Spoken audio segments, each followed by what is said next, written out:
Audio Jungle. London News. Good afternoon and good evening, regardless of where you are.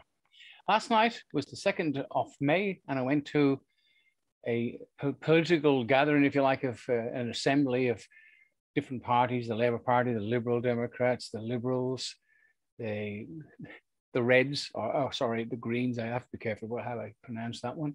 And of course, we had a couple of independents. It was an interesting night, and it's amazing how these two so-called parties, preferred by whom, I don't know, but they prefer the media, of course, love them. They give them all the exposure, but independents and other small parties never get a look in because they don't want you to know what's going on.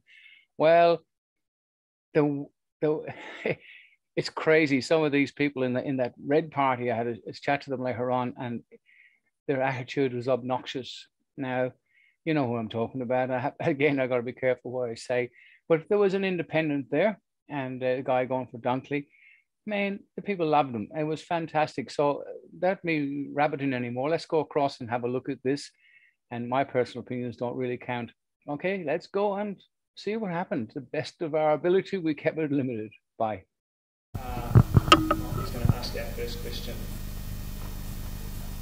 So that we might understand your approach to climate policy, do you believe there is a human-induced climate crisis, and how are you personally responding? So I think, yeah, Peter, I think you're going to be first this time. Yes. What specific action would each candidate propose to transition to renewables? Well, to me, it's all about bringing jobs back and getting our youth into work. Now, some transparency in the figures that the government fudge year after year. One hour a week, and you are considered to be employed. 1 hour. So they keep moving the goalposts and confusing the issue, saying the unemployment rate's 3.5%, 4%, when the real unemployment rate's probably more like 14 or 15%.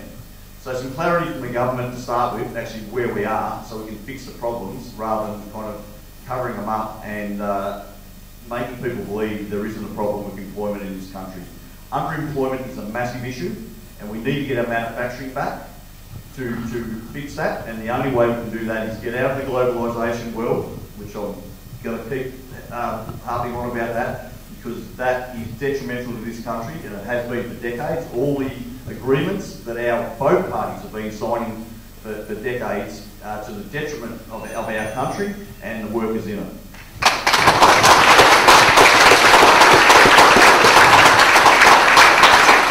People can consider broader issues, affordable housing and childcare for working parents.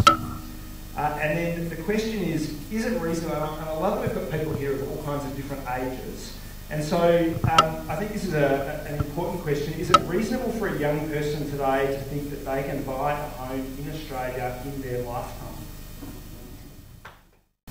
Well, it's obviously got to the stage in this country at the moment that young people are very limited to be able to buy a house. It's ridiculous. The land lock and the underdevelopment is a massive problem.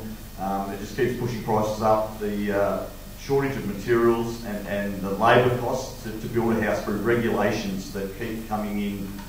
I mean, the housing industry at the moment is so over-regulated, and we need to cut red tape. The amount of hoops that people need to go through, quite often they're calling it safety measures, but the amount of regulation and red tape to build a house is ridiculous. Yeah, that's about it. It is red tape that we need to cut and make housing more affordable.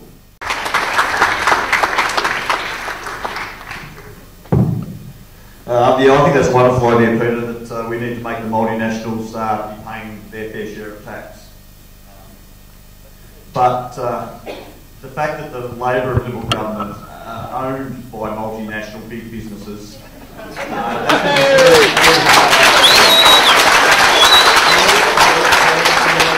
both parties have sold out this country for decades, and we do need to make them pay more tax, and we do need to halve the size of government and bureaucracy in this country because it is out of control. we would save billions and billions of dollars if we got rid of the red tape, we got rid of the bureaucracies and let people manage their own lives, which they are well capable of doing. So yes, we do need multinationals to pay tax, but you guys have already sold us out on that, so good luck with that.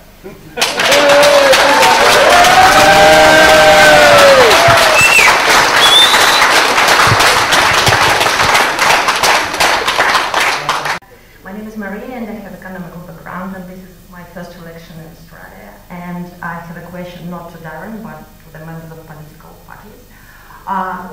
You and roughly the same amount of donations are paid to the major Australian parties by the major corporations, development money. The interests of a political party usually prevail over the interests of the individual member. This is the idea of political party, as I know it.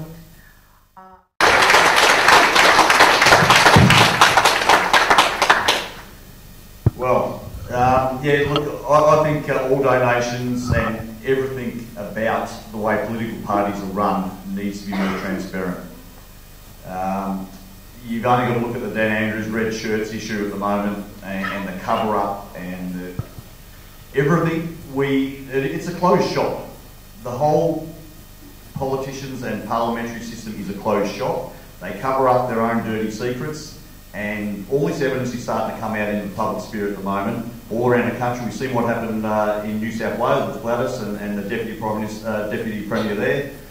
It's about to unfold in Victoria as well with Dan Andrews and the red shirts fiasco. There is so much corruption in politics that is getting covered up continuously, and all that evidence is coming out, and the people are going to be shocked when they see what's been going on. So yes, I agree, we need way more transparency, and the spotlight needs to be shone on all politicians.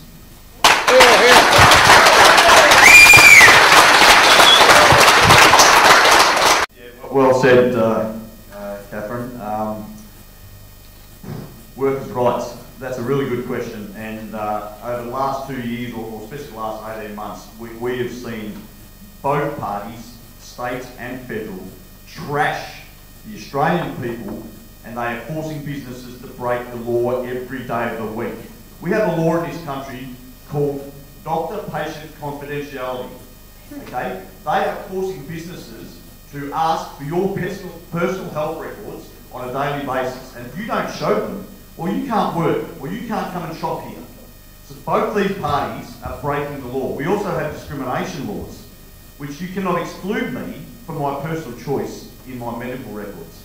So there needs to be a royal commission into the politicians and both parties in this country for what they've done to the people and decimated small business while they've let big business operate unhindered.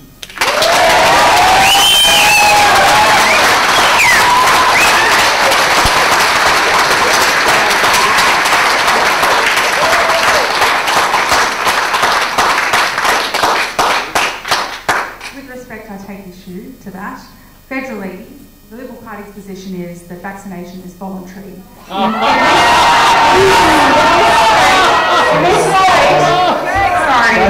Thank you. Don't call out. Sorry. Don't call out. Just listen. Take it or leave it. Just listen, please. Okay. Thank you. We understand. No. Please.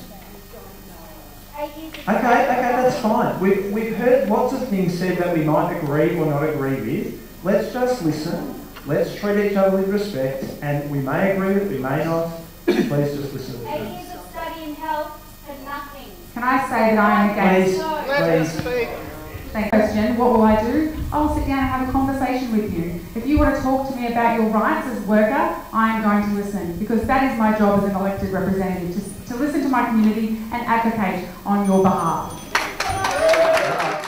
I'm going to start by answering the question that was asked about casualisation in the workplace. We have an underemployment rate which is over 10%.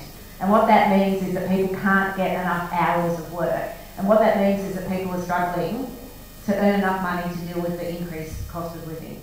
I was very surprised at a recent report where it was stated that public school funding in the last few years under the Morrison government has been underfunded by $6 billion, and we've had private school funding receiving $10 billion per year. So my question is what are you going to offer public schools within our community?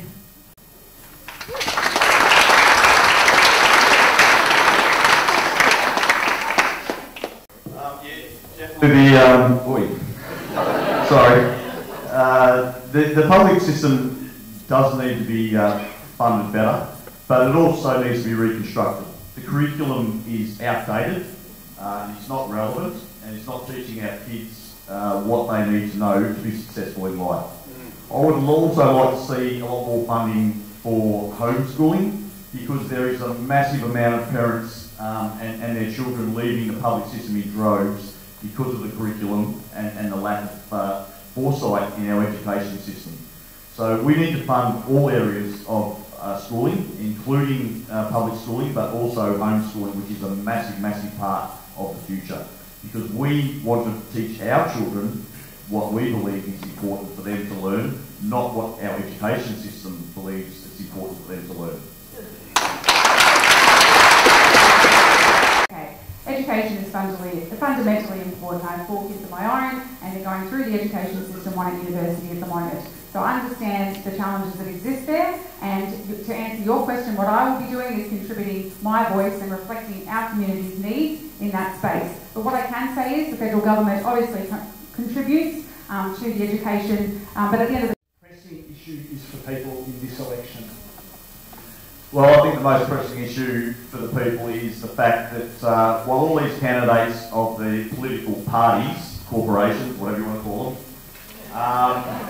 they might all be very, very nice people, but at the end of the day, they do not have a voice when they go to Canberra, because they are dictated to on how to vote, and they don't have a voice for you. I will be the voice of the people. I will be a representative, not a politician, and I will be swearing an oath to the people and the community of Dunkley when I go to Canberra.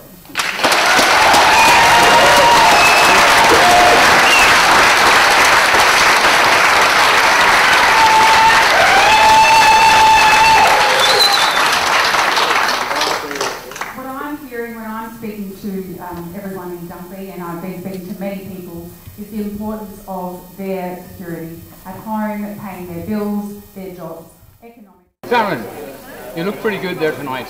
This is your first public addresses to the people. Yes. You went well. Thank you. I started a bit nervous, and I found it difficult to be the first one off the rank with the questions. Yeah. But as the night wore on, and you get that little bit of time to think about your answer, as other people go first, I think I brought it home pretty strong, and yeah, I believe I nailed it, and the audience seemed to get right behind the strength of my comments. So yeah, I think it went well. It was great, and especially when you really attacked the other unlawful characters called politicians. I really, it sunk in, and you really hit them really hard where it belonged. In fact, they shouldn't even be there in the first place. It's nothing more than a criminal institution. So, and you are not a member of any party, but you're an independent. I'm running as an independent. I'm getting a little bit of advice and background, legalities around polling booths and scrutineering and that kind of thing, and some training for my scrutineers. They're helping with that. But apart from that, I'm a pure independent. Oh, good. And I'm a freedom-fighting patriot. And you're working for the tradies. I mean, this is a real tradie who's out there looking after the people who actually do the work, and that makes a hell of a change. Go the tradie. Go the tradies. Anyway, Darren, but not just the tradie. Not just the tradie. I'm working for the community of Dunkley, and when I go to Canberra, I'll be representing Dunkley, the community, and I won't be a politician. And so get out and support number one. And the people. Vote independent. Thanks, Darren. Thanks, nice talking Barry. to you. Take care. I'll see you again. Yep, no worries. Okay, well that's it from Mount Eliza. I hope you all enjoyed it. We'll see you on the bigger screen later on. Bye for now. Thank you for watching London News. I hope you enjoyed that. I hope you found it interesting. Please subscribe, and of course, if you can, please help the Common Law Court. We need funds. We need to put a vehicle on the road. We've got 7 deputy sheriffs at the moment, and court cases coming up at the end of this month. London News signing off. Bye for now. In order to get your ID done is to send in a photo. Given names, obviously very important. If you only got one, that's okay. If you have a family crest, as the family name goes in there in brackets, which means it's actually on the document, but it's not part of the document because that's the deceased estated law. If you have an emblem, send it in and I put it up here, one place or the other, right? Make room for it. Live birth event. All that means live birth event. The date of birth